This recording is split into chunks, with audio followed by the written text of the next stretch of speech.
السلام عليكم ورحمة الله وبركاته. بسم الله الرحمن الرحيم.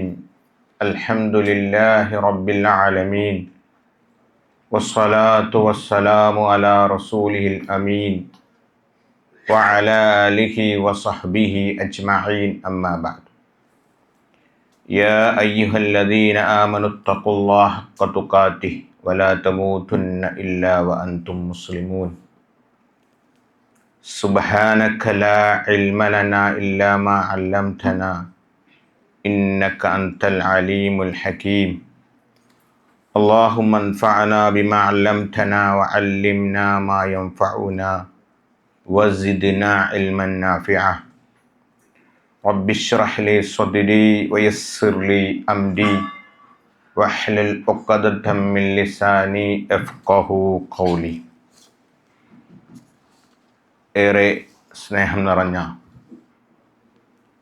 സത്യവിശ്വാസി സഹോദരങ്ങളെ, ജീവിതത്തിൻ്റെ നിഖില മേഖലകളിലും അല്ലാഹു സുബ്ഹാനഹു തആലയെ സൂക്ഷിച്ച് ജീവിക്കണമേ എന്ന് എന്നെയും നിങ്ങളെയും ആദ്യമേ വസിയ്യത്ത് ചെയ്യുകയാണ്, ഉണർത്തുകയാണ്. സത്യവിശ്വാസികൾക്ക് വേണ്ടി അല്ലാഹു ഒരുക്കി വച്ചിട്ടുള്ള ജന്നാത്തുൽ ഫിർദൗസിൽ കുടുംബസമേതം ഒരുമിച്ച് കൂടുവാനുള്ള തൗഫീഖ് റഹ്മാനായ റബ്ബ് നമുക്ക് ഏവർക്കും നൽകി നമ്മെ അനുഗ്രഹിക്കുമാറാവട്ടെ. ആമീൻ. നബിയുന മുഹമ്മദുൻ സല്ലല്ലാഹു അലൈഹി വസല്ലം, അവിടുത്തെ ജീവിതം നാം പരിശോധിച്ച് നോക്കുകയാണെങ്കിൽ പ്രവാചകൻ സല്ലല്ലാഹു അലൈഹി വസല്ലമ തൻ്റെ അനുചരന്മാരിൽ വരുന്ന അവർ വിചാരിക്കുന്ന തെറ്റായ ധാരണകളെ തിരുത്തി കൊടുത്ത സംഭവങ്ങൾ നമുക്ക് ഹദീസുകളിൽ കാണാൻ സാധിക്കും. അതിലൊരു സംഭവമാണ് അവിടുത്തെ ഏറ്റവും പ്രിയപ്പെട്ട ഭാര്യയായ ഉമ്മുൽ മുഅ്മിനീൻ ആയിഷ റളിയല്ലാഹു തആല അൻഹ ഒരിക്കൽ ഒരു ആടിനെ അറുത്ത് സാധുക്കൾക്കൊക്കെ അതിനെ പൊതിയാക്കി വിതരണം ചെയ്തു. റസൂലുള്ളാഹി സ്വല്ലല്ലാഹു അലൈഹി വസല്ലമയുടെ ആ സംഭവം വളരെ സന്തോഷത്തോടു കൂടി വന്ന് പറഞ്ഞു, റസൂലെ, ഞാനിങ്ങനെ ഒരു ആടിനെ അറുത്ത് എന്നിട്ട് ഞാനത് ഓരോ പൊതിയാക്കി പാവപ്പെട്ടവർക്കൊക്കെ സ്വതക്കയായി നൽകി എന്ന് പറഞ്ഞു. റസൂലുള്ളാഹി സ്വല്ലല്ലാഹു അലൈഹി വസല്ലം അത് കേട്ടപ്പോൾ തിരിച്ചു ചോദിച്ചത്, മാ ബഖിയ മിൻഹ, ആയിഷ, ആ സ്വതക്ക നൽകുന്നതിന് വല്ലതും ബാക്കിയുണ്ടോ? എല്ലാം കൊടുത്തു കഴിഞ്ഞോ? അപ്പോൾ ആയിഷ റളിയല്ലാഹു തആല അൻഹ പറഞ്ഞു, മാ ബഖിയ മിൻഹ ഇല്ല കത്ഫുഹ, എല്ലാം കൊടുത്ത്, പക്ഷേ കത്ഫ് മാത്രം കൊടുത്തില്ല. അതായത് ആടിൻ്റെ ഷോൾഡർ, നമ്മളെ കുറക് ഭാഗം, അതല്ലാത്തത് മുഴുവൻ ഞാൻ സ്വതക്കയായി നൽകി എന്ന് ആയിഷ ഉമ്മ തിരിച്ചു മറുപടി പറഞ്ഞപ്പോൾ റസൂലുള്ളാഹി സ്വല്ലല്ലാഹു അലൈഹി വസല്ലം പറഞ്ഞു, ബഖിയ കുല്ലുഹ ഗൈറ കത്ഫിഹ, ആയിഷ, കൊടുത്തത് മുഴുവൻ ബാക്കിയായി, കുറകല്ലാത്ത, കത്ഫല്ലാത്ത, ഷോൾഡർ ഇപ്പം മാറ്റി വെച്ച ആ കത്ഫ്, ഷോൾഡർ അല്ലാത്ത, കുറകല്ലാത്ത ബാക്കിയെല്ലാം ബാക്കിയായി എന്ന് പറഞ്ഞു. ആയിഷ ഉമ്മ ധരിച്ചത് കൊടുക്കാത്തത് ബാക്കിയായി, കൊടുത്തതൊക്കെ പോയി എന്നുള്ള ധാരണയാണ്. അപ്പം എന്താ പറഞ്ഞത്? കൊടുത്തതാണ് ബാക്കിയായത്, കൊടുക്കാത്തത് എന്തായി? നഷ്ടമായി എന്നാണ്. അങ്ങനെ ആയിരുന്നു റസൂലുള്ളാഹി സ്വല്ലല്ലാഹു അലൈഹി വസല്ലമ സൽക്കർമ്മങ്ങൾ ചെയ്യുവാൻ വേണ്ടി സ്വഹാബത്തിനെ പ്രേരിപ്പിച്ചിരുന്നു. അള്ളാഹുവിൻ്റെ മാർഗത്തിൽ അള്ളാഹുവിന് വേണ്ടി നമ്മൾ എന്തു നിർവഹിക്കുന്നുവോ, എന്തു ചെയ്യുന്നുവോ, അതെല്ലാം നമുക്ക് നാളെ പരലോകത്തേക്ക് ശേഷിപ്പായി ഉണ്ടാകും. ഇന്ന് നമ്മൾ വെള്ളിയാഴ്ച ദിവസമാണ്. ഇത് പ്രത്യേകം നമ്മോട് ഒരു സൂറത്ത് പാരായണം ചെയ്യാൻ പറഞ്ഞിരുന്നു. ഏതാ സൂറത്ത്? സൂറത്തു അൽ കഹ്ഫ്. അതിൽ 46-ാമത്തെ ആയത്ത്. ഓരോ ആഴ്ചയിലും സൂറത്തുൽ കഹ്ഫ് നമ്മോട് പാരായണം ചെയ്യുന്ന അതിന് പിന്നിൽ ഹിക്മത്തുണ്ട്. വെറുതെ അല്ല. എല്ലാ വെള്ളിയാഴ്ചയിലും സൂറത്തുൽ കഹ്ഫ് നിങ്ങൾ പാരായണം ചെയ്യണം എന്ന് പറയാൻ ആ സൂറത്തിൽ ഒട്ടനവധി ഗുണപാഠങ്ങൾ പഠിപ്പിക്കുന്നുണ്ട്. അതിൽ 4 ഗുണപാഠങ്ങൾ വളരെ പ്രസക്തമാണ്. ഒന്ന് അസ്ഹാബുൽ കഹ്ഫിൻ്റെ ചരിത്രം, അതുപോലെ തന്നെ തോട്ടക്കാരുടെ ചരിത്രം, അതുപോലെ ദുൽഖർനൈൻ്റെ ചരിത്രം, അതുപോലെ യഅ്ജൂജ് മഅ്ജൂജ് മൂസാ നബി അലൈഹി സ്വലാത്തു വസ്സലാമും ഖളിർ അലൈഹി സ്വലാത്തു വസ്സലാമും തമ്മിലുള്ള ആ സംഭാഷണം, അവരുടെ ആ ചരിത്രം. ഈ 4 ചരിത്രത്തിലൂടെ നമുക്ക് എല്ലാ ആഴ്ചയിലും കുറേ ഗുണപാഠങ്ങളും ഈമാനികമായ ഉത്തേജനങ്ങളും ഉത്ബോധനങ്ങളും ലഭിക്കാൻ വേണ്ടിയാണ് ഓരോ ആഴ്ചയിലും സൂറത്തുൽ കഹ്ഫ് നമ്മോട് പാരായണം ചെയ്യാൻ പറഞ്ഞത്. അതിൽ പറയുന്നുണ്ട്, അൽ മാൽ വൽ ബനൂൻ സീനത്തുൽ ഹയാത്തിദ് ദുനിയ വൽ ബാഖിയാത്തുസ് സ്വാലിഹാത്തു ഖൈറുൻ ഇൻദ റബ്ബിക സവാബൻ വ ഖൈറുൻ അമല. നമ്മളോട് അല്ലാഹ് പറയാണ്, അൽ മാൽ, സമ്പത്ത്. നമ്മളൊക്കെ നമ്മുടെ നാട്ടിൽ നിന്നും വിദേശികളായി ഈ ജിദ്ദയിൽ ജോലി ചെയ്യുന്നതിന് വേണ്ടി ആ കുടുംബത്തെ പോറ്റാൻ, സമ്പത്തുണ്ടാക്കാൻ വേണ്ടി. അല്ലാഹ് പറയാൻ അൽ മാൽ, സമ്പത്ത്. വൽ ബനൂൻ, പിന്നെ ഈ സമ്പത്ത് ഉണ്ടാക്കി അധ്വാനിച്ച് ആർക്ക് വേണ്ടിയാണ്? നമ്മളെ മക്കൾക്ക് വേണ്ടി, കുടുംബത്തിന് വേണ്ടി. ഇവിടെ ഇരിക്കുന്ന ആരോടും ചോദിച്ചാൽ പറഞ്ഞു, നിങ്ങൾ എന്തിനാ ഇവിടെ വന്നല്ല? വെറുതെ നാട് കാണാൻ, വെറുതെ വിദേശത്ത് വന്ന്. നമ്മളൊക്കെ എത്ര വീടുണ്ട്, നമ്മൾ അധ്വാനിച്ച വീടുകൾ, അതൊക്കെ മാറ്റി വെച്ചിട്ടാണ് നമ്മളിവിടെ ഫ്ലാറ്റിലും റൂമിലും ബെഡ് സ്പേസ് ഒക്കെ എടുത്ത് ഇവിടെ കഴിയുന്നത്. കോടിക്കണക്കിനും ലക്ഷക്കണക്കിനും റുപ്യ ചെലവഴിച്ചുണ്ടാക്കിയ വീട്ടിൽ നമ്മുടെ ഭാര്യയും മക്കളാണ് ജീവിക്കുന്നത്. അതല്ല പറഞ്ഞ അൽമാൽ വൽ ബനൂൻ സീനത്തുൽ ഹയാത്തിദ് ദുനിയ. അതൊക്കെ നിങ്ങൾക്ക് അലങ്കാരമാണ്. അവർക്ക് യാതൊരു വിധത്തിലുള്ള കുറവുകളും പോരായ്മകളും ബുദ്ധിമുട്ടുകളും കഷ്ടപ്പാടുകളും പ്രതിസന്ധികളും വരരുത് എന്ന് കരുതിക്കൊണ്ടാണ് നമ്മളൊക്കെ കുടുംബനാഥന്മാരായിക്കൊണ്ട് സ്വന്തം നാട് വിട്ട് പ്രവാസികളായി വിദേശികളായി ഇന്ന് നമ്മളിവിടെ കഴിച്ചു കൂട്ടുന്നത്. നമ്മൾ പല പ്രതിസന്ധികളും പ്രയാസങ്ങളും ബുദ്ധിമുട്ടുകളും നാടിൻ്റെ ചുറ്റുപാടും അറിഞ്ഞുകൊണ്ടിരിക്കുകയാണ്. യുദ്ധങ്ങളും യുദ്ധക്കെടുതികളും ഭീതികളുമായി. എന്നാലും വേണ്ടിയില്ല, കുടുംബത്തെ പോറ്റാനാണ് നമ്മൾ വന്നിട്ടുള്ളത്. അല്ലാഹ് പറയാണ്, അൽ മാൽ വൽ ബനൂൻ സീനത്തുൽ ഹയാത്തിദ് ദുനിയ വൽ ബാഖിയാത്തുസ് സ്വാലിഹാത്തു ഖൈർ. പക്ഷേ നിനക്ക് നിന്റെ പരലോക ജീവിതത്തിൽ എന്നും നിലനിൽക്കുന്ന കാര്യം എന്ന് പറഞ്ഞാൽ സൽക്കർമ്മമാണ്, നീ ചെയ്യുന്ന പുണ്യകർമ്മങ്ങളാണ്. അതാണ് നാളെ നിന്റെ റബ്ബിൻ്റെ അരികിൽ നിനക്ക് പ്രതിഫലമായി ഉള്ളതും. വഖൈറുൻ അമല, നിനക്ക് എന്നും പ്രതീക്ഷിക്കുവാൻ അതേ വകുപ്പുള്ളൂ എന്ന് അല്ലാഹ് നമ്മോട് പറയാൻ. ഇത് നമ്മൾ ഇന്ന് ഓതിക്കഴിഞ്ഞിട്ടുണ്ട്. ഈ കൂട്ടത്തിലിരിക്കുന്ന പലരും ഇത് ഓതിക്കഴിഞ്ഞു. പക്ഷേ ഈ ആയത്ത് നമ്മൾ ഓതി, പക്ഷേ കേവലം അക്ഷരവായനകൾ നമ്മൾ നടത്തിയത്. അതിൻ്റെ ആഴത്തിലേക്ക് പഠിക്കാനോ അതറിയാനോ അത് മനസ്സിലാക്കുവാനോ നമ്മൾക്ക് സാധിച്ചില്ല. അതാണ് പിശാചിൻ്റെ വിജയവും. അതാണ് പിശാചിൻ്റെ വിജയം. നമ്മളെ കൊണ്ട് അത്തരത്തിലുള്ള പാരത്രികമായ ലോകത്തിൽ നമുക്ക് ലഭിക്കുന്ന നേട്ടങ്ങളെക്കുറിച്ച്, അവിടുത്തെ വിജയങ്ങളെക്കുറിച്ച്, അതിൻ്റെ ശാശ്വതമായ സുഖങ്ങളെക്കുറിച്ചൊന്നും മനുഷ്യൻ്റെ മുഖ്യശത്രുവായ പിശാച് നമ്മെ പഠിപ്പിക്കൂല, അതിനെ ചിന്തിപ്പിക്കൂല. മറിച്ച് ദുനിയാവ്, ആ ദുനിയാവിൽ അങ്ങേയറ്റം നമ്മളുടെ ആയുസ്സും ആരോഗ്യം ചെലവഴിച്ച് സമ്പാദിക്കുക, ഹക്കും ബാത്തിലും നോക്കാതെ. അങ്ങനെ നമ്മൾ സമ്പാദിച്ചു കൂട്ടുവാനുള്ള പ്രോത്സാഹനമാണ് പിശാച് എപ്പോഴും നമുക്ക് നൽകിക്കൊണ്ടിരിക്കുക. കണ്ടില്ലേ, ഇന്ന് നമ്മളെല്ലാവരും നോമ്പുകാരാണ്. നോമ്പെടുക്കുന്ന ആർക്കും പ്രശ്നമില്ല, എല്ലാവരും നോമ്പുകാരാണ്. കാരണം രാവിലെ മുതൽ വൈകുന്നേരം പട്ടിണി കിടക്കുക എന്ന് പറഞ്ഞാൽ അത് നമ്മൾ സഹിക്കാൻ തയ്യാറാണ്. പക്ഷേ എല്ലാവരും നോമ്പനുഷ്ഠിക്കുമ്പോൾ ഞാൻ നോമ്പനുഷ്ഠിക്കുന്നു എന്ന് പറഞ്ഞൊരു വർഗസ്നേഹം, ഒരു മതസ്നേഹമല്ല ഈ നോമ്പിലൂടെ അള്ളാഹു സുബ്ഹാനഹു തആല നിശ്ചയിച്ചത്. മറിച്ച് നോമ്പ് അള്ളാഹു സുബ്ഹാനഹു തആല നമുക്ക് നിർബന്ധമാക്കിയത് ലഅല്ലക്കും തത്തഖൂൻ, തഖ്വയുള്ള ആളുകളായി മാറാനാണ്. എന്താണ് തഖ്വ? പല വിധത്തിലുള്ള നിർവചനങ്ങൾ മുൻഗാമികളായ ആളുകൾ നൽകിയിട്ടുണ്ട്. ഇംതിസാലു അവാമിരില്ല വജ്തിനാബു നവാഹി, അള്ളാഹുവിൻ്റെ കൽപ്പനകളും നിർദ്ദേശങ്ങളും പൂർണ്ണമായി അനുസരിക്കുക.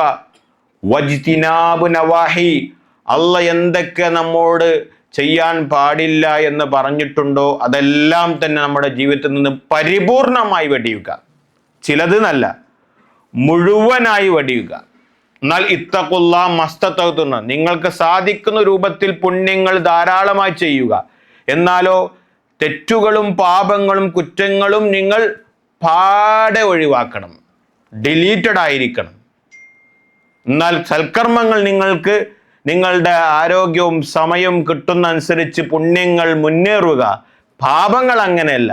പാപങ്ങൾ സാധ്യമാകത്തത് ചെയ്യാൻ ഒഴിവാക്കാൻ പറ്റാത്തത് കൂടിക്കൊന്നല്ല പറഞ്ഞത്, അതും ഒഴിവാക്കാൻ. അതുകൊണ്ട് തഖ്വയുണ്ടാകാൻ വേണ്ടിയാണ് ഈ പരിശുദ്ധ റമളാനിലെ നോമ്പ് അള്ളാഹു നമുക്ക് നിശ്ചയിച്ചിട്ടുള്ളത് എന്ന് വിശുദ്ധ ഖുർആൻ നമ്മെ പഠിപ്പിക്കുന്നുണ്ട്. എങ്ങനെയാണ് തഖ്വ നമ്മുടെ ജീവിതത്തിൽ ഉണ്ടാവുക? തഖ്വയുടെ ചില അടയാളങ്ങൾ മഹാന്മാരായ പണ്ഡിതന്മാർ നമുക്ക് എണ്ണി പറഞ്ഞു തന്നിട്ടുണ്ട്. 10 അടയാളങ്ങളുണ്ട് ഒരാളിൽ തഖ്വയുണ്ടോ എന്ന് പരിശോധിക്കാൻ. കാരണം പുറത്ത് കാണാൻ പറ്റാത്ത ഒരു ഇബാദത്താണ് തഖ്വ. തഖ്വ ഒരു ഇബാദത്താണ്. നിസ്കരിക്കുന്ന പോലെ, നോമ്പനുഷ്ഠിക്കുന്ന പോലെ, ഹജ്ജ് ചെയ്യുന്ന പോലെ, ഉംറ ചെയ്യുന്ന പോലെ, സ്വതക്ക ചെയ്യുന്ന പോലെ, അത് പ്രത്യക്ഷത്തിൽ ജനങ്ങൾ കാണുന്ന ഇബാദത്താണ്. ആ ഇബാദത്തുകളെല്ലാം ചെയ്യുന്നത് ജനങ്ങൾ കാണാത്ത തഖ്വ എന്ന ഇബാദത്ത് ഉണ്ടാകാൻ വേണ്ടിയാണ്. അത് പുറത്തു കാണൂല. പക്ഷേ ചില അടയാളങ്ങളിലൂടെ എനിക്ക് തഖ്വയുണ്ടോ ഇല്ലേ എന്ന് പരിശോധിക്കാൻ നമുക്ക് സാധിക്കും. ഇമാം അൽ ഹസൻ അൽ ബസ്രി റഹിമഹുല്ല 10 ഉദാഹരണങ്ങൾ, 10 കാര്യങ്ങൾ തഖ്വ അടയാളങ്ങളായി നമുക്ക് പഠിപ്പിച്ചു തന്നിട്ടുണ്ട്. ആ അടയാളങ്ങൾ നമ്മുടെ ജീവിതത്തിൽ ഉണ്ടെങ്കിൽ നമുക്ക് ഒന്ന് ധരിക്കാം, വിശ്വസിക്കാം, എൻ്റെ ജീവിതത്തിൽ തഖ്വ കടന്നു വരുന്നുണ്ട്. ആരും കുറിച്ച് നമുക്ക് തഖ്വയുള്ള ആളാണെന്ന് പറയാനുള്ള അവകാശമില്ല. അല്ലാഹ് പറഞ്ഞു, ഫലാ തുസക്കു അൻഫുസക്കും, നിങ്ങൾ നിങ്ങളെ കുറിച്ച് തന്നെ ഞാൻ തഖ്വയുള്ള ആളാണ്, മുത്തഖിയാണ്, ആത്മപ്രശംസ നടത്തരുത്. വഅലമു ബിമനിത്തഖ, തഖ്വയുള്ള ആളാരാണെന്ന് അള്ളാഹ്ക്ക് മാത്രമേ അറിയുള്ളൂ, ഒരാൾക്ക് തഖ്വയുണ്ടോ എന്ന്. എന്നാൽ ചില അടയാളങ്ങൾ നമുക്ക് തഖ്വയുണ്ടോ എന്ന് പരിശോധിക്കാൻ സാധിക്കും. അതിൽപ്പെട്ട ഒന്നാണ് സിദ്ഖുൽ ഹദീസ്, സത്യം പറയുക എന്നുള്ളത്. രണ്ടാമത്തത് വഅദാഉൽ അമാന, അമാനത്ത് കൃത്യമായി എന്താ അമാനത്ത്? നമ്മൾ പറയും അമാനത്താണോ അമാനത്താണോ, ഒരു അറബി വാക്കാണ്. എന്താ അമാനത്ത് പറഞ്ഞാൽ? മറ്റൊരാൾ, മറ്റൊരു വ്യക്തി, മറ്റൊരു സംവിധാനം നമ്മെ പലതും ഏൽപ്പിച്ചിട്ടുണ്ടാവും. അപ്പം മറ്റൊരാൾ നമ്മളെ ഇന്നൊരു കാര്യം ഏൽപ്പിച്ചിട്ടുണ്ട്, ഇത് ഇവിടെ കൊടുക്കണം, ഇന്ന് ചെയ്യണം എന്ന് പറഞ്ഞിട്ട് നമ്മളിപ്പോൾ ഒരു അമാനത്തിലാണ്. ഇന്ന കമ്പനിയിലെ ഇന്ന ജോലി ചെയ്യുമ്പോൾ ഇന്ന് ആ മാനേജറുടെ ആ കമ്പനി ചെയ്ത തന്ന ഉത്തരവാദിത്തം അവർ നോക്കുന്നുണ്ടോ ഇല്ലയോ നോക്കണ്ട, നമ്മളത് കൃത്യമായി ചെയ്യണം. അവർ CCTV ക്യാമറ വെച്ച് തന്നെ വീക്ഷിക്കുന്നുണ്ടോ അപ്പോൾ മാത്രം നമ്മൾ ആ വർക്കിൽ വളരെ ഇൻവോൾവ് ആവുകയും അല്ലാത്ത സമയത്ത് നമ്മൾ അലസന്മാരാവുകയും, അത് അമാനത്ത് നിർവഹണമല്ല. നമ്മളെ ബോസ് നമ്മളെ നോക്കുന്നുണ്ടാവുകയില്ല, നമ്മളെ മാനേജർ നമ്മൾ ശ്രദ്ധിക്കുന്നുണ്ടാവില്ല. മറിച്ച് എൻ്റെ കുടുംബം പോറ്റുവാൻ വേണ്ടി എനിക്ക് ശമ്പളം കിട്ടുന്നത് ഈ ജോലി ഏറ്റെടുത്താണ്, അതുകൊണ്ട് അത് അമാനത്താണ്, അത് കൃത്യമായി മറ്റൊരാൾ എന്നെ ഏൽപ്പിച്ചതാണ്, അത് കൃത്യമായി നിർവഹിക്കുക എന്നുള്ളതാണ്. അതാണ് അമാനത്ത് എന്ന് പറഞ്ഞാൽ. പലരും അത് തെറ്റായി ധരിച്ചിട്ടുണ്ട്, അത് എന്തെങ്കിലും കാട്ടിക്കൂട്ടാതെ. അതുകൊണ്ട് അവനക്ക് തഖ്വയുണ്ടാവുകയില്ല, തഖ്വയുള്ള ആളുടെ അടയാളമല്ല. മൂന്നാമത് പറഞ്ഞു വൽ വഫാഉ ബിൽ അഹദ്, കരാറ് പാലിക്കും, പറഞ്ഞ വാക്ക് പാലിക്കും, അതിൽ വിട്ടുവീഴ്ച ഉണ്ടാവുകയില്ല. ഇതൊക്കെ നമ്മുടെ ജീവിതത്തിൽ ഉണ്ടോ നോക്കണം. ഒരാളോട് നമ്മൾ ഇന്ന വാക്ക് പറഞ്ഞാൽ അത് പാലിക്കണം. അത് ചെയ്യാൻ പറ്റിയെങ്കിലും ചെയ്യാൻ പറ്റിയില്ലെങ്കിലും നമ്മൾ അത് പറയണം, എനിക്കത് ചെയ്യാൻ പറ്റിയില്ല കേട്ടോ, അതുകൊണ്ടാണ് ഇങ്ങനെ സംഭവിച്ചത് കേട്ടോ എന്ന് നമ്മൾ ഏൽപ്പിച്ച ആളോട് പറയണം. അതാണ് വഫാഉ ബിൽ അഹദ് എന്ന്. കാരണം മനുഷ്യനാണ്, മനുഷ്യൻക്ക് കൃത്യമായി കാര്യങ്ങൾ അവൻ വിചാരിക്കുന്ന സമയത്ത് ചെയ്യാൻ പറ്റിയെന്ന് വരില്ല.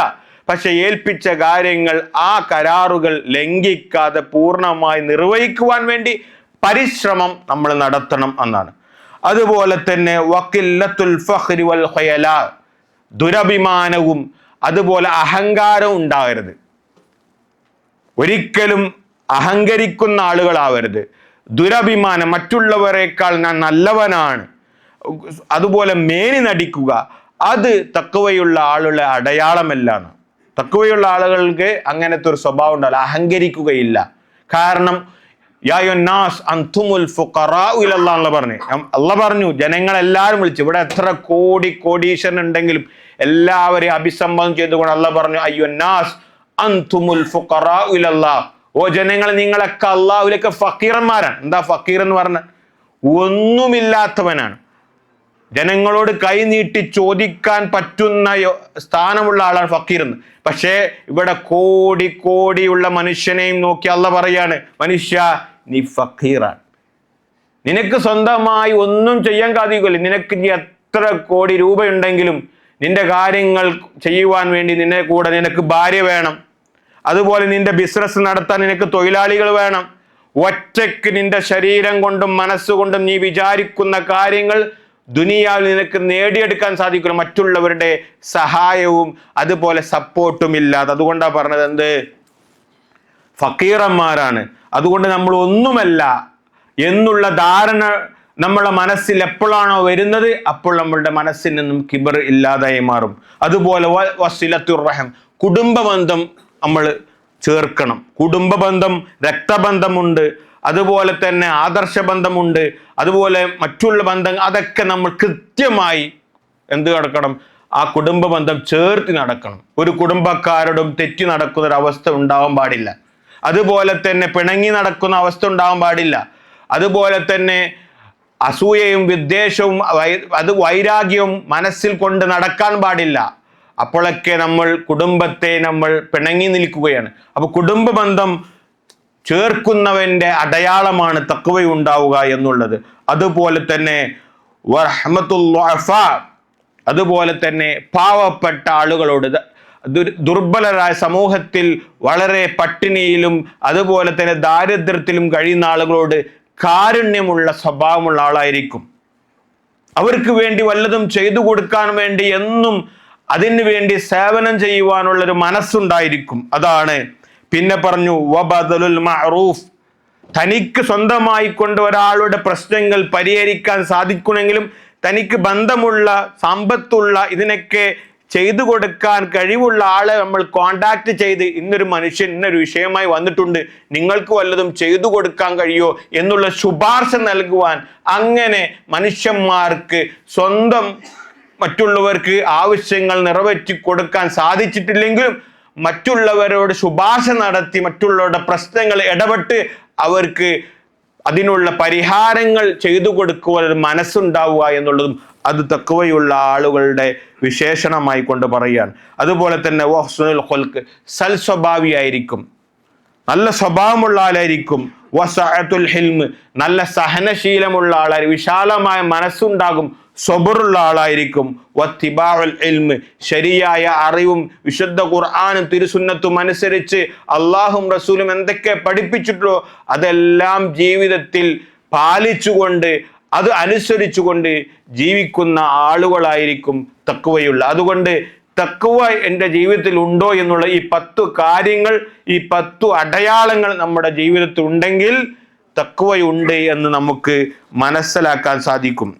അതുപോലത്തെ റസൂലുള്ളാഹി സ്വല്ലല്ലാഹു അലൈഹി വസല്ലമ ഒട്ടനവധി ഹദീസിലൂടെ തഖ്വയുടെ പ്രാധാന്യത്തെ കുറിച്ച് നമ്മെ പഠിപ്പിച്ചിട്ടുണ്ട്. റസൂൽ പറഞ്ഞു ഉസീകും ബിതഖ്വല്ലാഹ് ഫഇന്നഹു റഅസു കുല്ലി ഷൈ, നീ അള്ളാഹുവിനെ സൂക്ഷിക്കുക, കാരണം തഖ്വയാണ് എല്ലാ കാര്യങ്ങളുടെ അടിസ്ഥാനം എന്ന് പറഞ്ഞു. അതുകൊണ്ട് അള്ളാഹുവിൻ്റെ കൽപ്പനകൾ അനുസരിക്കുക, അള്ളാഹു വിരോധിച്ച കാര്യങ്ങൾ ഒഴിവാക്കുക.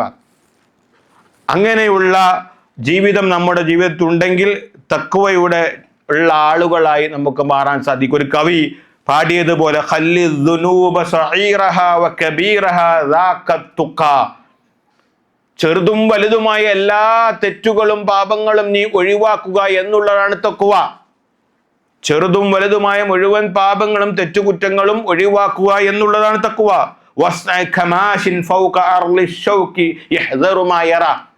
എങ്ങനെയാണ് അത് ഒഴിവാക്കേണ്ടത്?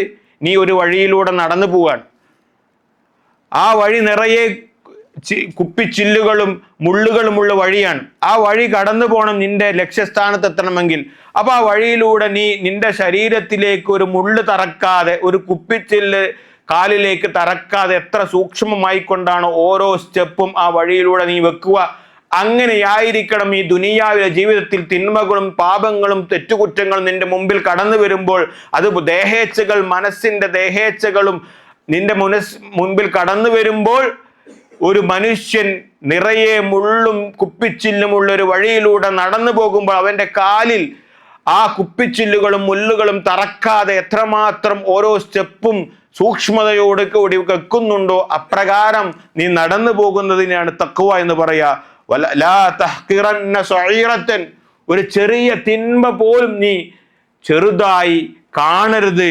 ഇന്നൽ ജിബാല മിനൽ ഹസ, നീ കാണുന്ന വലിയ വലിയ ആകാശമൂലം തട്ടി നിൽക്കുന്ന പർവ്വതങ്ങളെല്ലാം ചെറിയ ചെറിയ ചരൽക്കല്ലുകൾ കൂടിയിട്ടാണ് വലിയ വലിയ പർവ്വതങ്ങൾ ഉണ്ടായത്. അതുകൊണ്ട് നിന്റെ ജീവിതത്തിൽ ഉണ്ടാകുന്ന ചെറിയ ചെറിയ തിന്മകൾ നിന്നെ മുഴുവൻ നശിപ്പിച്ചു കളയും, തഖ്വയില്ലാത്തൊരു ജീവിതമാക്കി തീർക്കുമെന്ന് കവി നമ്മെ പാടി പഠിപ്പിച്ചു. അതുകൊണ്ട് തഖ്വ ഉണ്ടാകാൻ വേണ്ടിയാണ് അല്ലാഹു സുബ്ഹാനഹു തആല ഈ നോമ്പ് നമുക്ക് നിർബന്ധമാക്കിയതെന്ന്. നോമ്പ് നിർബന്ധമാക്കിയ ആയത്ത് നമുക്ക് പരിശോധിച്ചാൽ കാണാൻ സാധിക്കും. അയ്യുല്ലദീന ആമനു കുത്തിബ അലൈക്കുമുസ് സിയാം കമാ കുത്തിബ അലല്ലദീന മിൻ ഖബ്ലിക്കും ലഅല്ലക്കും തത്തഖൂൻ. തഖ്വയുണ്ടാകാൻ വേണ്ടിയാണ് നിനക്ക് നോമ്പ് അല്ലാഹു സുബ്ഹാനഹു തആല നിർബന്ധമാക്കിയത് എന്ന് നമ്മെ പഠിപ്പിക്കുന്നുണ്ട്. അതുകൊണ്ട് തഖ്വയുള്ള ജീവിതം ഉണ്ടായിരിക്കണം. അതുകൊണ്ട് സഹോദരങ്ങളെ, പരിശുദ്ധ റമളാനിലെ ഏറ്റവും അവസാനത്തെ നാളുകളിലേക്കാണ് നമ്മൾ പ്രവേശിച്ചു. അതിൻ്റെ ഏറ്റവും അവസാനത്തെ ഏറെ പുണ്യമുള്ള ലൈലത്തുൽ ഖദറിന്റെ രാവുകൾ എന്ന് പ്രതീക്ഷിക്കാൻ പറ്റുന്ന 25-ാം രാവിലാണ് നമ്മൾ ഇനി ഈ നോമ്പ് തുറക്കുന്നതോടുകൂടി പ്രവേശിക്കുന്നത്. പുണ്യങ്ങളിലേക്ക് നമ്മൾ ധാരാളം ഭൗതികമായിട്ടുള്ള പല കാര്യങ്ങളും, പ്രത്യേകിച്ച് വെള്ളിയാഴ്ചയാണ് നമ്മുടെ ഡ്യൂട്ടിക്കൊക്കെ ഒരു ഫ്രീ കിട്ടുന്ന ദിവസമാണ്. അത് കരുതിക്കൊണ്ട് നമ്മൾ കൂടുതൽ വിശ്രമിക്കാനല്ല, വിശ്രമമില്ലാത്ത രാവുകളാക്കി മാറ്റുവാൻ വേണ്ടി ഈ പരിശുദ്ധ റമളാനിൽ ഇനിയുള്ള ദിവസങ്ങൾ നമ്മൾ മുൻകൂട്ടി കാണണം. മുൻഗാമികളൊക്കെ പറയാറുണ്ട്, ഇദാ കാന ദഖല റമളാൻ, റമളാനിലേക്ക് പ്രവേശിച്ചു കഴിഞ്ഞാൽ ഇന്നമാ ഹുവ തിലാവത്തുൽ ഖുർആൻ, ഖുർആൻ പാരായണം ചെയ്യേണ്ട മാസമാണ്. അതുപോലത്തെ സാധുക്കളെ ഭക്ഷണം കൊടുത്ത് ഭക്ഷണം കഴിപ്പിക്കേണ്ട മാസമാണ്. അങ്ങനെയായിരുന്നു പരിശുദ്ധ റമളാനിനെ അവർ കണ്ടിരുന്നത്. അതുകൊണ്ട് പരിശുദ്ധ ഖുർആൻ പാരായണം ചെയ്യാൻ സാധിക്കണം. എത്ര നമ്മൾ ഖുർആൻ പാരായണം ചെയ്തു എന്ന് പരിശോധിക്കണം. കാരണം പണ്ഡിതന്മാർ പറയാറുണ്ട്, ഓരോ മുസ്ലിമും ഒരു മാസത്തിൽ ഒരു തവണയെങ്കിലും അവൻ വിശുദ്ധ ഖുർആൻ മുഴുവനായി ഖത്തം നടത്തണം എന്നാണ്.